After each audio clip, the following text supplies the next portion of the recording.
Bonsoir et bienvenue dans le 20h de TFM. Dans l'actualité de ce jeudi, 84 bâtiments menacent de s'écrouler à la Médina.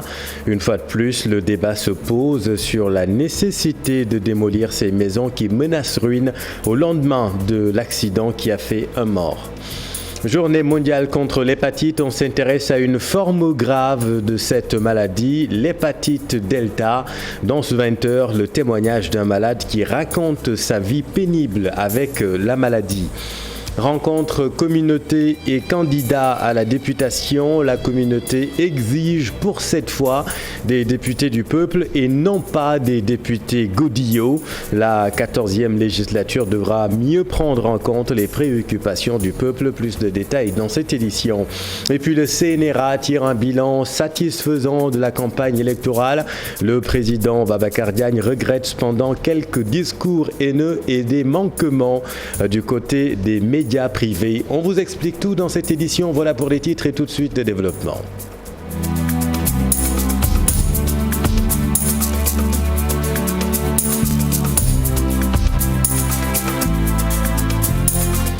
Au lendemain de l'affaissement d'un immeuble faisant un mort à la Médina, le débat se pose une fois de plus sur la démolition des bâtiments qui menacent ruine à la Médina. Un débat qui s'installe chaque année, hélas, au rythme de ces accidents tragiques. 84 bâtiments peuvent s'écrouler à tout moment, selon le directeur des services techniques de cette commune. Voyons tout cela avec Fatima Touré et Mohamed Djeng. Un jour après le drame à la Médina, déjà une ambiance de deuil s'est installée à quelques mètres du lieu du sinistre qui a emporté 2 vies. Une bâche campe le décor dans une ambiance empreinte de tristesse. À ce jour, 84 bâtiments menaçant ruine sont répertoriés à la Médina. Suite à ce drame, le directeur des services techniques de la commune de Médina affirme que la mairie ne dispose pas de prérogatives requises pour démolir des bâtiments qui menacent ruine. On a visité pas mal de bâtiments et on a dressé ce qu'on appelle des procès-verbaux et donné des convocations aux propriétaires même de ces maisons pour qu'ils puissent aller répondre au niveau de l'IGB.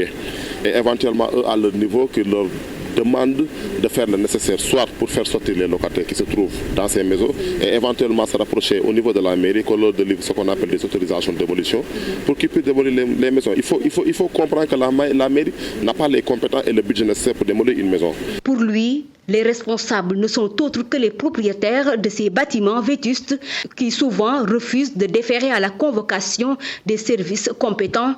Quand le propriétaire de la maison loue, met en location la maison pendant des années et qu'à un moment donné qu'il constate que cette maison est menacée en ruine, c'est aux propriétaires de prendre leurs responsabilités. Et aussi les locataires qui habitent les maisons, eux aussi ils doivent prendre leurs responsabilités. Je ne peux pas concevoir qu'une personne puisse habiter dans une maison menacée en ruine et continuer à payer et ne pas à son niveau interpeller les propriétaires pour éventuellement soit réfectionner la maison ou bien démolir totalement la maison.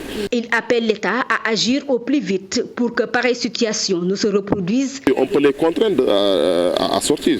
Bien sûr, c'est pas que si le bâtiment menace, donc eux, ils peuvent prendre leurs responsabilités, de saisir l'autorité et éventuellement aller aussi demander l'aide de la police pour venir faire sortir les locataires qui se trouvent sur le bâtiment. Parce que bon, ce qui est regrettable à chaque fois qu'il y a affaissement d'un bâtiment ou bien qu'il y a mort d'homme, les gens viennent faire le constat et faire sortir les gens et puis saler la maison. Pourquoi ne pas faire ça avant? Venir sommer le propriétaire de la maison, voilà, faire sortir les gens et puis saler la maison. À noter que sur les 7 blessés, seuls 3 sont à l'hôpital Abass Ndao. En ce moment, parmi eux, 2 enfants. Merci Fatima. Parlons de toute autre chose à présent. Mouvement d'humeur à l'hôpital Aristide Le Dantec. Le collectif des travailleurs pour la défense et la sauvegarde de l'hôpital dénonce le projet d'établissement proposé par l'État avec la reconstruction de l'hôpital. Il s'inquiète du sort des travailleurs. Compte rendu Fatou Bintou Conté et Papsango Nimbaye. Les travailleurs de l'hôpital Aristide Le Dantec n'en démordent pas et maintiennent leur bras de fer pour dénoncer la vente de l'hôpital. En sitting devant la porte, ils montrent leur désaccord par rapport au projet d'établissement proposé par l'État. Ce plan-là, c'est pas notre projet d'établissement. Tu sais, madame, j'ai été clair. Notre projet d'établissement, ça date de 2012. Conçu par ce personnel que vous voyez là. Conçu par ce personnel que vous voyez là. Donc le projet que vous avez vu au niveau sur la RTS, à la RTS, ce n'est pas notre projet. Notre projet a été conçu par un architecte sénégalais qui s'appelle Malik Bow. C'est qui se construit sur 4 hectares. Le collectif des travailleurs exige la reconstruction de leur propre projet d'établissement sur ce site proposé depuis 2012. Encore une fois, nous réclamons la reconstruction de l'hôpital sur son site. Notre projet d'établissement qui date de 2012, qui se construit sur les 4 hectares.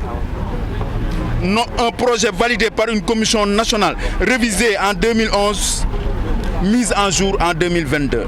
D'autant plus que le financement est bouclé par un promoteur sénégalais. Les travailleurs veulent également être édifiés sur leur sort avec ce projet de reconstruction. Prise en charge de ce personnel.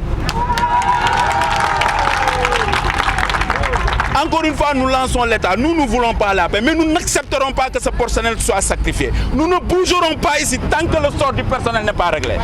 Il faut que ça soit clair. Le collectif des travailleurs compte sortir dans la rue dans les prochains jours pour se faire entendre. Et l'intersyndicale des travailleurs de la Seine-Eau prolonge son mot d'ordre de grève, encore 72 heures pour dénoncer la mauvaise gestion de leur entreprise. Des mots qui ont pour non-recrutement externe, promotion des expatriés, entre autres. L'intersyndicale annonce une assemblée générale lundi prochain. L'autre grand titre de cette édition, ce jeudi, est célébrée la journée mondiale contre l'hépatite. Intéressons-nous à l'hépatite Delta. C'est une autre forme grave de cette maladie avec une prise en charge onéreuse. Nos équipes ont rencontré un malade et vous allez le voir, il raconte son quotidien, sa vie parfois pénible avec cette maladie. Son portrait avec Fatou Kinedem et Diafaraba. 2018. Une année que cet homme d'une quarantaine d'années n'oubliera jamais. On lui annonce sa maladie, hépatite delta, une infection virale rare. Au départ, je pensais que c'est seulement l'hépatite B qui est donc, d'après les résultats, le virus est inactif. Mais c'est par la suite qu'on a constaté que derrière l'hépatite B, il y a l'hépatite delta. Et le virus là est beaucoup plus virevoltant. Plus pugnace que le virus donc, de l'hépatite B. Après avoir découvert sa maladie, cet enseignant de formation sous le choc. On est en face d'une réalité. Et c'est une question maintenant de survie. Parce qu'il faut se soigner, soit pour survivre, ou bien se résigner, n'est-ce pas, et attendre donc toute fatalité. Cette maladie, un calvaire, une prise en charge onéreuse. La boîte Pegasus, le prix c'est à 55 000 francs la boîte. Et on doit prendre 4 boîtes par mois, ça fait 220 000 pendant 48 semaines, presque 1 an ou bien 2 ans.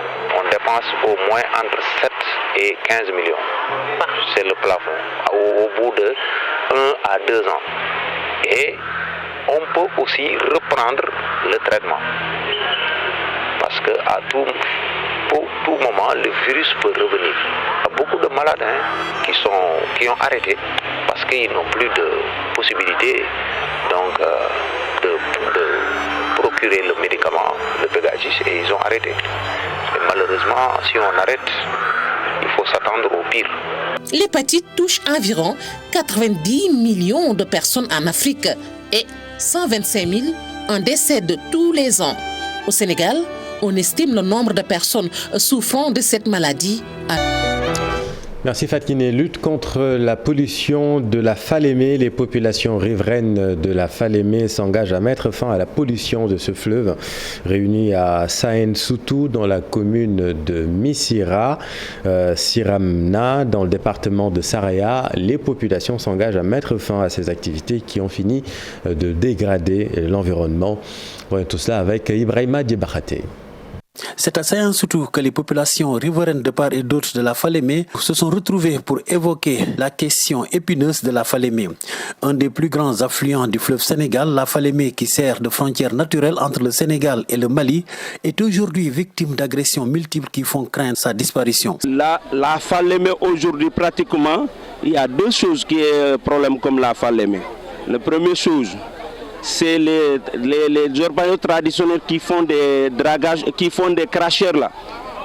Les cracheurs là, ça pollue, ça gâte l'eau, et ça pollue l'eau. Avec les Chinois qui prennent l'environnement, qui prennent le bord du fleuve, qui fait des dragages, avec les petits dragages qui gâtent l'eau, l'environnement. Aujourd'hui, face à ce phénomène inquiétant, des mesures immédiates s'avèrent nécessaires. C'est vraiment déplorable. Nous n'avons plus d'hippopotames dans ce fleuve-là. Nous n'avons plus donc de poissons que nous pouvons vraiment consommer aujourd'hui dans ce fleuve-là. Nous n'avons plus de crocodiles. Où sont nos caïmans? Donc vraiment, c'est une situation de désolation, disons. C'est vraiment catastrophique. Je pense qu'il nous faut nous lever ensemble avec les populations pour régler le problème de la Falémé. Une telle initiative ne pourrait prospérer sans l'accompagnement des États, surtout au niveau de ces zones frontalières où l'orpaillage a complètement pris le dessus sur toute autre activité économique et sociale. Parlons politique à présent. La communauté veut désormais des députés du peuple et non pas des députés godillots. C'est ce qui ressort de la rencontre tenue ce matin entre communauté et candidats à la députation. Une initiative d'Oxfam et d'Africadium Sainte appelée Yobelu Député. L'objectif est de permettre aux populations d'avoir des représentants qui comprennent réellement leurs difficultés. Compte rendu Al-Hassan Ba et Diafaraba. Ces différents candidats à la députation ont été désignés par les 8 coalitions en lice. L'exercice est simple. Oxfam et Africadium Center souhaitent que le message soit entendu et porté par les futurs parlementaires. Parce que c'est le moment où les candidats prêtent le plus attention aux besoins des populations, que ce message soit entendu et pris en compte dans les prochaines actions des parlementaires. Dans les échanges, il est ressorti un fait. Cette communauté n'est pas encore satisfaite de ses représentants. Et l'objectif de Yobelu Député est de corriger cet état de fait. Yobelu Député focalise sur la qualité de la représentation. Jusqu'ici, aujourd'hui, on n'est pas quand même satisfait de la place que l'Assemblée nationale occupe dans nos institutions, ni de la fonction. Parce qu'on entend tout le temps parler du député du président de la République, du député de telle coalition ou de tel parti politique. Les gens veulent des députés du peuple. Donc l'initiative aussi promeut, vraiment, permet l'émergence d'un nouveau style de députés. Les initiateurs de ce projet venu à son heure comptent poursuivre ces actions, mais veulent aussi promouvoir la démocratie participative. Pour la première fois, nous avons les communautés qui sont des leaders et qui sont en face des députés pour parler des préoccupations sur les questions économiques, politiques et environnementales qui sont des questions d'intérêt national aujourd'hui, avec la question des inondations aujourd'hui, le grand problème que nous avons depuis le Parti socialiste jusqu'à maintenant. C'est pour ça qu'il ne faut pas politiser, instrumentaliser politiquement la question des inondations, mais rechercher en commun, collectivement, comment nous pouvons le régler. Il s'agira de faire comme ce qu'on a fait dans le passé d'ailleurs avec le réseau des parlementaires pour la gouvernance des ressources naturelles que Oxfam a eu à aider à créer, qu'on puisse accompagner ces élus en renforçant leurs capacités, mais renforçant leurs connaissances, leur technicité, à pouvoir répondre aux besoins, aux spécificités de leur métier. Un suivi et évaluation qui va faciliter l'atteinte des objectifs. Alassane, au soir du 31 juillet 2022, Africadium Center espère que les perdants sauront reconnaître leur défaite, que ce soit le pouvoir ou l'opposition. Aluntine se dit optimiste pour la fin, même s'il n'y a pas de risque zéro. Quand même, je suis optimiste pour la fin. Il n'y a pas de risque zéro. Maintenant, il y a les inondations, les effets inondations. Quel impact par rapport au scrutin? Je pense qu'il faut y réfléchir dès maintenant, anticiper dès maintenant. Nous avons été à Saint-Louis où nous avons entendu le gouverneur dire écoutez, on est en train de voir ces trucs. C'est bon que l'État anticipe avec les différentes alternances que nous avons eues. Quand même, les gens de l'opposition, quand ils ont perdu les élections, ils ont été assez élégants. Et même les locales que nous avons quand même eu ces derniers temps, on a eu des problèmes avec. Ce qui se passe, c'est le contentieux préélectoral assez lourd que nous avons connus, c'est totalement inhabituel et qui sont dus à des dysfonctionnements que je pense que la majorité même reconnaît aujourd'hui par rapport à la loi, par rapport aux mécanismes de régulation et également par rapport à la gestion du contentieux. Tout ça, ça pose des problèmes, mais la démocratie, c'est les problèmes. Et c'est avec le débat démocratique qu'on peut faire avancer la démocratie. Et à Bombay, les commissions de distribution des cartes d'électeurs affichent près de 3000 cartes qui n'ont pas encore été retirées, une conséquence de l'hivernage et des déplacements des citoyens dans les activités de campagne. La CEDA invite les citoyens à venir récupérer rapidement les cartes. Voyons tout cela avec Babacar Diouf et Nongonjai. Plus de 3000 cartes d'électeurs sont encore en souffrance dans les commissions de distribution des cartes établies dans les 12 communes du département de Bombay. L'ancien stock, nous avons reçu un total de 1477 cartes. Et pour le nouveau stock, nous avions reçu 4079 cartes. Actuellement, nous avons distribué pour l'ancien stock 118 cartes. Et pour le nouveau stock, 2661 cartes. Et il reste à distribuer un total de 1359 cartes pour l'ancien stock et 1418 cartes pour le nouveau. L'hivernage et la campagne électorale ont ralenti le rythme des retraits des cartes, d'où l'urgence de penser à une campagne de sensibilisation. Notre hivernage, comme partout ailleurs au Sénégal, l'essentiel des activités donc tourne autour de l'agriculture.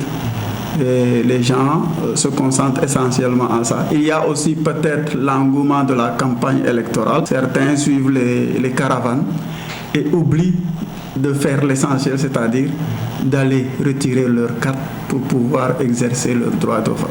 À la télé, des spots passent et pour essayer de sensibiliser davantage la population générale. Les citoyens qui n'ont pas encore retiré leur carte d'électeur sont encore attendus dans les commissions en service dans le département.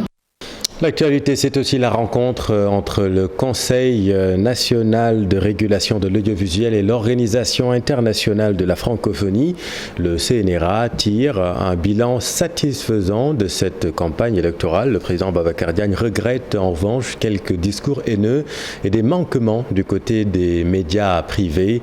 Compte rendu de cette rencontre, Mariam Ndiaye et Youssou Barro. Faire le bilan et dresser des perspectives, c'est l'objet de la visite d'une délégation de l'Organisation internationale de la francophonie au Conseil national de régulation de l'audiovisuel, surtout en cette période électorale. Cela nous permet un peu de faire le bilan de ce que nous avons fait pendant ces élections et de dégager les perspectives. Nous avons un organe de régulation majeur. Comme vous le savez, nous faisons la régulation au Sénégal depuis 1991. Donc c'est bien que des observateurs de ce niveau-là viennent vérifier avec nous, regarder tous les jalons que nous posons en tant que régulateurs et discuter avec nous. Une occasion de rappeler le travail fait en amont avec les médias dans la couverture de la campagne électorale pour les législatives. Nous avons globalement un paysage très professionnel avec des organes de presse responsables et cela se fera encore plusieurs fois d'ici l'élection et même après de recevoir ces organes de régulation parce que nous sommes transparents, dès que nous sommes suivis et regardés et nous sommes très heureux nous de faire quelque part cette reddition des comptes. Pour le CNRA, le bilan de la campagne est plutôt satisfaisant, même si quelques écarts sont notés de la part de certaines coalitions. Dans le traitement des informations, Babacar Diagne invite la presse, surtout privée, à davantage d'équilibre. Par ailleurs, pour les médias privés, ce qu'on leur demande, ce n'est pas l'égalité stricte comme on demande à l'audiovisuel public, mais l'équilibre et l'équité. Et je dois avouer que jusqu'ici, cela se passe bien. C'est vrai que, il faut le dire, ça et là, nous devons être vigilants par rapport au discours violent des hommes politiques. Nous devons faire attention à ne pas relier ce discours violent. Cette rencontre fait partie de tant d'autres que le CNRA organise pour partager l'expérience que le Sénégal a dans le domaine depuis les années 1991 avec tous les organes de régulation et les observateurs dans les moments électoraux. Merci Mariem. Fenêtre sur le monde, l'actualité internationale nous mène en Guinée, Bissau, en Côte d'Ivoire, au Bénin et au Gabon où l'ancien porte-parole de la présidence de la République accusé d'avoir détourné 7 milliards de francs CFA écope d'une peine de 8 ans d'emprisonnement ferme. Le récit de Daniel Diouf. Au Gabon, Ike Ngouoni, ancien porte-parole de la présidence de la République de septembre 2017 à novembre 2019, a été condamné mardi à 8 ans de prison. Son assistante qui comparaissait libre, condamnée à 5 ans de prison avec sursis. Ils étaient tous deux poursuivis pour détournement de fonds publics, concussion et blanchiment de capitaux. La Cour a reconnu coupable l'ancien porte-parole de la présidence gabonaise d'avoir détourné 7 milliards de francs CFA. En plus de la peine de 8 ans d'emprisonnement ferme, il est également condamné à verser 5 milliards de francs CFA à l'État gabonais. Un déni de justice selon son avocat. Une décision juste selon l'avocat de l'État. Emmanuel Macron a achevé sa tournée africaine ce jeudi en Guinée-Bissau après le Cameroun et le Bénin. Une rencontre avec son homologue bissau-guinéen pour parler notamment de la sécurité au Sahel. On chassé-croisé avec le ministre russe des Affaires étrangères, Sergei Lavrov, qui achevait lui aussi la veille une mini-tournée dans plusieurs pays africains où il a fustigé l'attitude des Occidentaux. Lors de la conférence de presse avec son homologue bissau-guinéen, le président français a critiqué la Russie pour son activisme en Afrique, notamment par l'intermédiaire du groupe paramilitaire Wagner qui vient selon lui en soutien soit à des pouvoirs politiques affaiblis qui ont du mal à s'assumer, soit à des juntes illégitimes en Centrafrique et au Mali. Le président français promeut sa nouvelle vision des relations entre la France et l'Afrique en présentant le Bénin comme l'un des pays tests de cette volonté d'établir un partenariat gagnant-gagnant. Le Bénin, où 30 opposants arrêtés durant la présidentielle d'avril 2021 ont été remis en liberté mercredi. Une décision de la justice béninoise qui intervient alors que le président français Emmanuel Macron était en visite dans ce pays.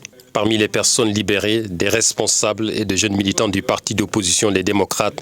Les 30 opposants ont été placés sous contrôle judiciaire. La chef de l'opposition béninoise, Rekia Madougou, et le constitutionnaliste Joël Aïvo, arrêtés il y a 8 mois, ont été condamnés respectivement à 20 et 10 ans de prison. Tous deux jugés par un tribunal spécial chargé du terrorisme et des crimes économiques créé par le gouvernement du président béninois Patrice Talon en 2016. Et puis, la Côte d'Ivoire veut devenir un producteur de pétrole important en 2023. Elle a annoncé jeudi une nouvelle découverte d'or noir et de gaz naturel. La nouvelle découverte accroît d'environ 25% les réserves initialement annoncées du gisement, indique un communiqué du ministère des Mines, du Pétrole et de l'Énergie. Les réserves passent désormais à 2,5 milliards de barils de pétrole brut et 3,3 milliards de pieds cubes de gaz naturel. Et dans l'actualité sportive, les Lioncelles U18 du handball à la Macédoine ce jeudi pour les besoins du mondial de la catégorie à partir de samedi prochain. Le trophée de la Coupe du Monde de football à Dakar les 6 et 7 août prochains. Et puis le Sénégal qui enchaîne une deuxième victoire à la Coupe Davis de tennis au Cameroun. Tout cela dans le round-up de l'Actu Sport avec Cher Salibou Diarra. Du tennis pour démarrer. Le Sénégal réussit la passe de 2 à la Coupe Davis qui se déroule actuellement au Cameroun. Les Lions ont battu ce jeudi les Ghanéens sur le score de 2 victoires à 1. 2 succès en simple contre un revers en double comme face au Cameroun en ouverture de la compétition. Pour sa 3e sortie dans le groupe B, le Sénégal va rencontrer l'Éthiopie ce vendredi. La finale de la Coupe Davis est prévue ce samedi avec comme affiche très probable Burundi-Sénégal. Passons au football avec la tournée de la Coupe du Monde dans les 32 pays participants au Mondial Qatar 2022. Le Sénégal va pour sa part accueillir le trophée les 6 et 7 août prochains. Le prestigieux objet, accompagné par le Brésilien Kaká et l'Espagnol Casillas, va être exposé au Grand Théâtre de Dakar. Terminons par du handball. Le Sénégal va participer pour la première fois au 9e Mondial U18. Dames, du 30 juillet au 10 août prochain. Les Lioncelles sont logés dans la poule B en compagnie de l'Iran, de l'Ouzbékistan et de la Macédoine du Nord, le pays hôte. Des adversaires méconnus. Sans objectif précis à cette Coupe du Monde, le Sénégal va débuter son tournoi face à la Macédoine ce samedi à partir de 18h30. Et puis un mot de basket avec le portrait d'une joueuse qui évolue au Japon, une joueuse sénégalaise, Ndaye Koumbagnan, présélectionnée en équipe nationale de basket féminine. Cette Thiessoise de 23 ans a remporté beaucoup de titres au Japon avec son mètre 98. Elle ambitionne de jouer aux États-Unis. Son portrait avec Cheikh Anta Diop et c'est la tire. Koumbagnan, basketteuse, elle vient d'être présélectionnée en équipe nationale de basket. Nous l'avons trouvée à son domicile au quartier Cité Senghor, le Thiès. Ndaye Koumbagnan, c'est une simple citoyenne qui est née à Thiès, à Cité Senghor, Robina Lamphal. Je suis née en 1999 à Thiès. La jeune basketteuse née en 1999 est pensionnaire du club Aremare Akita au Japon. J'ai fait le lycée 3 ans et j'ai fait l'université 4 ans. J'ai eu mon diplôme le mois de mars passé au Japon, oui, en sport business. Et maintenant, je suis intégrée l'équipe professionnelle qui se nomme Aremare Akita, qui est au Japon. Et j'ai fait 1 mois là-bas. On m'a convoqué en équipe nationale présélection. Cette native de Thiès est très contente lorsqu'elle a porté pour la première fois le maillot de l'équipe nationale féminine de basket. Elle félicite ses entraîneurs qui l'ont encadrée. J'ai débuté à l'école Daniel Brotier, NBS, Ngiran Basket School, par le biais d'un frère, Baydam Diop, je le remercie de passage, qui m'a confié à coach Ngiran, qui m'a beaucoup aidé sans rien me demander en retour. Je le remercie de passage. Je remercie aussi coach Abdou Karim, coach Silla, coach Moussa et tous les coachs qui m'ont aidé. Et je remercie aussi M. Félix Sey, l'international arbitre. C'est lui qui m'a donné les premières chaussures, oui, que j'ai portées pour jouer le basket. Une belle occasion saisie par Ndaye Koumbagnan pour lever un coin du voile sur ses ambitions. C'était mon rêve de rentrer en équipe nationale. Donc je me dis que je n'ai rien encore fait parce que j'ai mes coéquipières qui jouent mieux que moi. Donc j'ai beaucoup à faire pour rester dans le groupe. Votre ambition aussi, c'est d'intégrer la NBA? La WNBA, oui. Mon dernier mot, c'est de remercier mes parents. Surtout mon papa, je l'adore. Dans l'ambiance de cette visite, Ndaye Koumbagnan a eu droit à tous les honneurs avec la présence des jeunes du quartier Cité Senghor et de ses parents. Merci Cheikh Anta, c'est la fin de cette édition. Merci infiniment de l'avoir suivi. Les programmes continuent. Retrouvez Sarah Cissé dans un instant pour le journal de la campagne électorale. Restez avec nous, vous êtes au bon endroit. Bonne soirée.